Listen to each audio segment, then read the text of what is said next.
What's up, Dylan Bulldog with another video, and tonight we will be doing a reaction to the brand new food theory video. This one will be, why is pumpkin spice everywhere?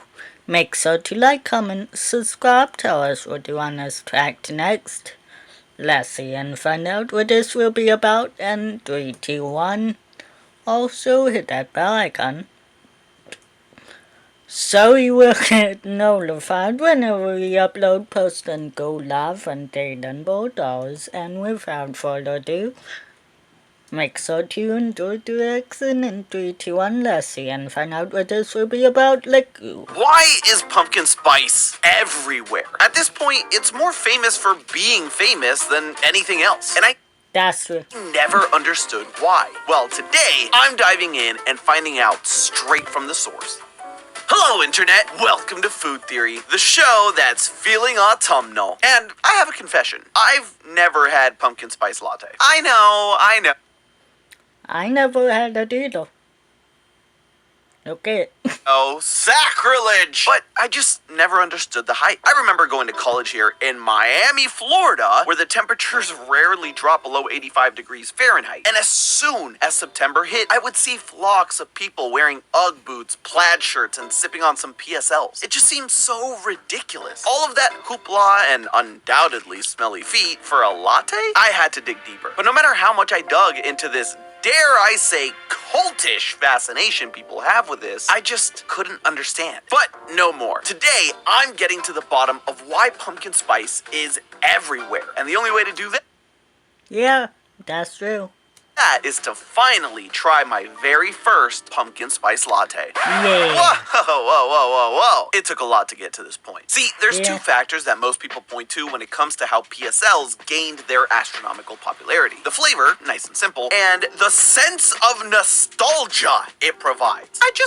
That's a concept. It gives people a concept? That's like Also, comment down below, do you like us doing live stream reactions or just recording the videos and uploading them on YouTube without actually going live? Let us know in the comments down below. I don't know, a burger gives you a sense of existential dread. It makes no sense to me. But maybe what I need is to have it explained to me. So I'm going undercover. Okay, so we are starting our adventure into finding out why people love the PSL so much. There's only one way to do that, and that's to go to the source, to the place where we can find the most PSL drinkers. Here in Miami, that's no place other than my old alma mater, the University of Miami. So I'm gonna go undercover as a super cool, hip, young college student.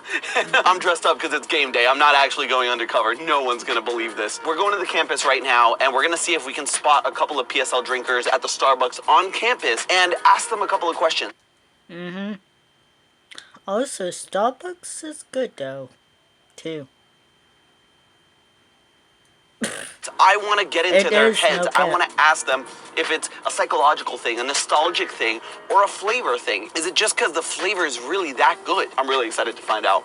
So, let's go. Pumpkin spice has been around for so long, some of you watching may not even know a world without pumpkin spice lattes. So, let's go back to the very beginning. And this really starts with the most obvious myth to bust. Pumpkin spice doesn't actually have pumpkin in it. Shocker. I know. The reason why It should, because that's why it's called pumpkin spice.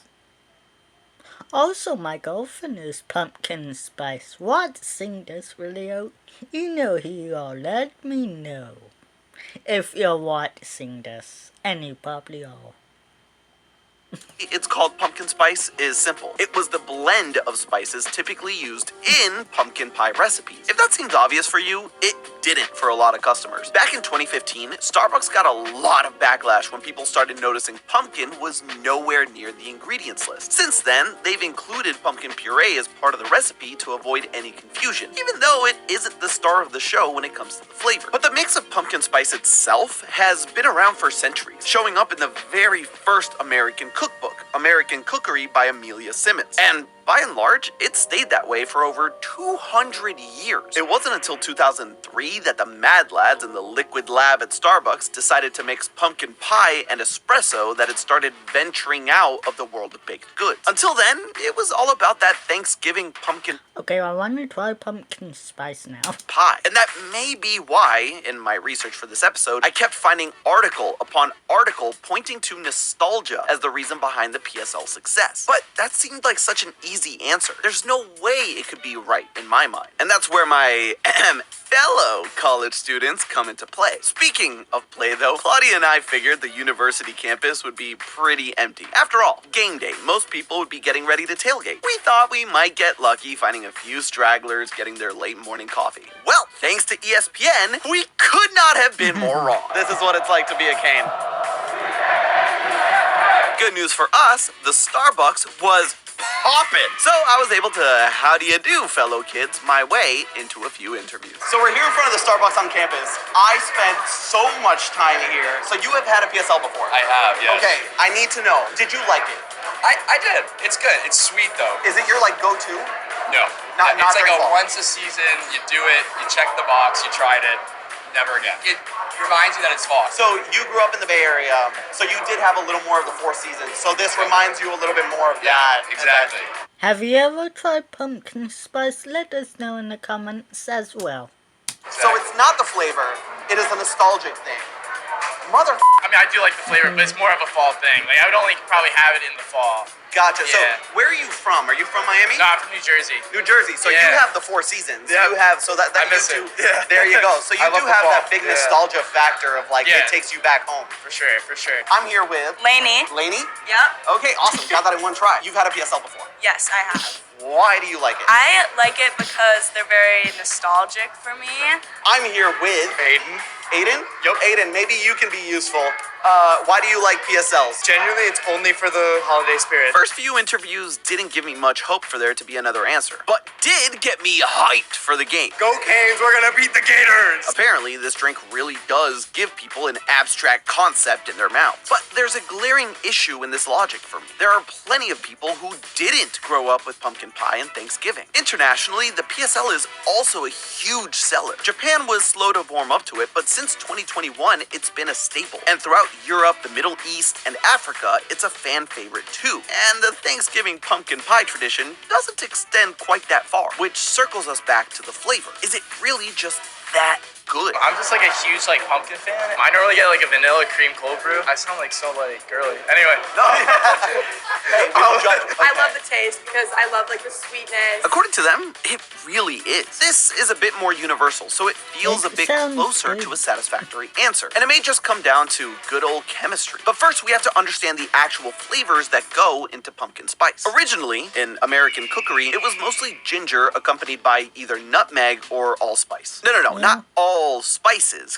Could you imagine? That would taste disgusting and be incredibly impractical / expensive. No, allspice is actually the berry of a canopy tree native to the Caribbean, Mexico, and Central America, and tastes like the combination of cinnamon, nutmeg, and clove. If you've never had clove before, it's a lot. It's a warm spice that has a lot of flavor, but can be really overwhelming. So much so that too much of it can actually numb your mouth. Seriously.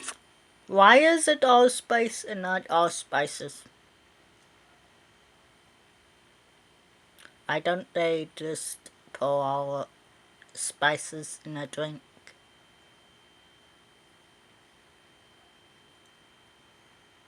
That will be kinda interesting to know what that will taste like. Okay, let's go. For a long time, it was actually used as a home remedy for toothaches. The first time pumpkin pie spice was powderized and sold for the masses was when supermarkets really started gaining traction in the 1930s and was sold by McCormick, the largest producer of spices in the world. Over time, the allspice started taking a back seat so people could play with the actual ratios of the flavors allspice provides. But one thing remained consistent: the ginger and the flavors of cinnamon, nutmeg, and clove. On the surface, all of these already share a trait. They're considered warm spices. It's pretty self-explanatory. Where things like mint or dill cool your mouth, the pumpkin spice spices warm your mouth. But cinnamon, nutmeg, clove, and ginger aren't just warm spices. They're loaded with compounds that mess with your brain in fascinating ways. Cinnamon has cinnamaldehyde, which tricks your taste buds into perceiving sweetness even without sugar. It also warms you up by interacting with your TRPV1 receptors. If you're an OG food theorist, that may sound familiar to you. It's the same receptor we've talked about in our Hot Ones episodes. The same one that capsaicin interacts with to make you perceive something as spicy. Seriously, cinnamaldehyde breaks your tongue's ankles with all the moves it's got. Nutmeg contains myristicin, which at high doses can have mild psychoactive effects. And I do mean high doses, alright? Nowhere near enough to get you to cloud 9 in a latte, but enough to give nutmeg a little extra kick. Cloves eugenol has numbing properties that I mentioned that make flavors feel deeper and more complex. Ginger brings gingerol, which literally tingles on your tongue. And by these spices combined, we get Captain Pumpkin Spice, tackling multiple sensory pathways at once. Sweet, warm, spicy, numbing, which makes the flavor feel like you just can't get enough of it, and comforts you, even if you've never touched a pumpkin pie in your life. And here's the thing, most of what we call pumpkin spice in products isn't those spices at all. It's synthetic flavor compounds. Pumpkin spice essence cooked up in labs that can be mass-produced for pennies and added to anything from yogurt to vodka. And I'm horrified to say that that's not even a joke, but it explains the explosion of pumpkin spice products. You don't need real cinnamon sticks or freshly ground nutmeg. You just need a bottle of shelf-stable flavoring that tastes close enough. And from a corporate perspective, it's a slam dunk. It's cheap, and the second you... Tell me why I'm thinking about this. What if you mix pumpkin spice with vodka? How would that taste? Let me know if anyone else ever tried that before. slap pumpkin spice on your label, customers know exactly what you're promising. And let's face it, it's a cheat code to get people to buy your product. But the question is, why is it everywhere in so many products? Well, from a purely flavor perspective, it's because the warm spices play well with, well, pretty much everything. Even though individually and in excess, each one of the components can be overwhelming and downright disgusting, in the pumpkin spice proportions, they meld with things that are sweet or savory. And the spice mix in and of itself is very well balanced too, so long as whatever you're mixing it with doesn't also have a super strong flavor. That's why yogurt, pasta, butter, and friggin' Special K all work well PSL-ified. We all know just how bland and flavorless regular Special K is. Pumpkin spice elevates it to a new level of flavor. So if it really comes down to the flavor, is it time for me to pop my pumpkin and finally try my very first PSL? Yup. Hi! My life is a mess right now. My place looks like this because I just moved, and I don't know where my tripod is. I don't know where my actual camera is, so we're on my gimbal and my phone, and this is gonna have to be food theory for the foreseeable future. By the way, go Canes, we won yesterday. So, it's time. I've interviewed people. I have tried to figure out why the PSL is so friggin' popular, and nobody could give me a satisfactory answer. Some people were like, oh, it is the nostalgia. Some people were like, oh no, it is the flavor. And some people were like, it's both, which is utterly useless. So today, I'm gonna go and I'm gonna try it for myself. Let's go. But while I'm at it, I just had to ask the barista at my local Starbucks why they think pumpkin spice is everywhere. That's where you'd hear the audio of the answer they gave. If we had any.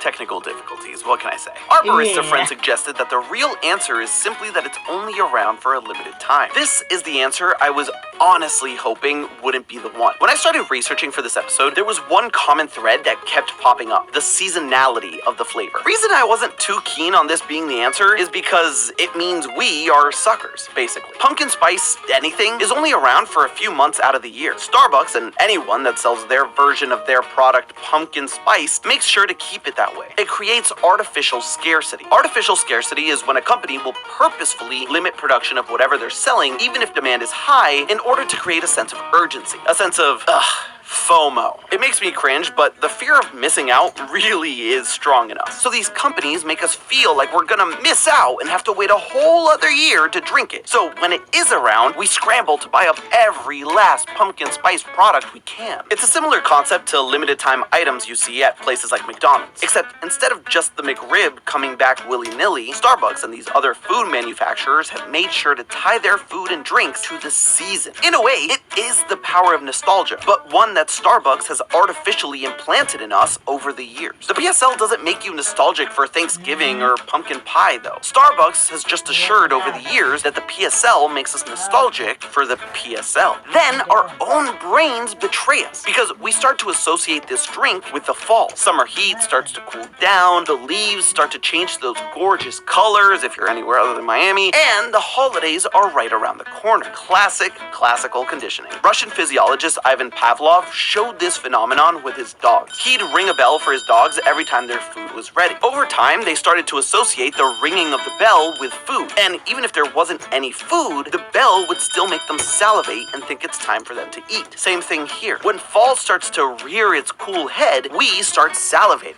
figuratively, and literally in some cases, for that pumpkin spice. And when we start seeing it everywhere, we know that it's fall again. It's a vicious cycle. Darn you, Pavlov! And now it's my turn. Alright, so we're back in our apartment. I finally did it. I finally got my very first grande pumpkin spice latte. It's time to try it and see what the hype is about. Oh my god. I get it. The fall gods have It must be good then. showed me the way. I have to say, in all seriousness, it does have a very nice spice. I think the cinnamon, a little bit of the nutmeg really comes through. There's a little bit of bitterness even at the very back of the mouth. It's a very complex flavor. It doesn't punch you in the face with a lot of sweetness. It doesn't punch you in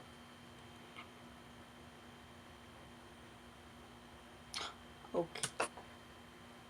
face with any sort of thing. It's a very smooth experience. And I have to say, while I don't necessarily get the nostalgia factor, I understand how this might make you want to cozy up by the fireplace and, you know, enjoy a little time. This is not the coffee that you have to like burn through an all-nighter because you need to like work hard and study. I really think I get that this is just a relaxing drink. It is getting your caffeine kick in a relaxing way that you can just enjoy and sip and slow things down. It really encourages you almost to slow down the drinking experience. And I have to say, I'm a big fan. I might actually start getting these more often. So why is pumpkin spice everywhere? Because it's a perfect storm. In America, nostalgia made it iconic. Globally, the chemistry makes it universally appealing. But more than anything, as much as it sucks to admit, we are suckers for good old-fashioned marketing. Starbucks dangles that pumpkin right in front of us for just a few months a year and yanks it away just when we've had enough time to settle.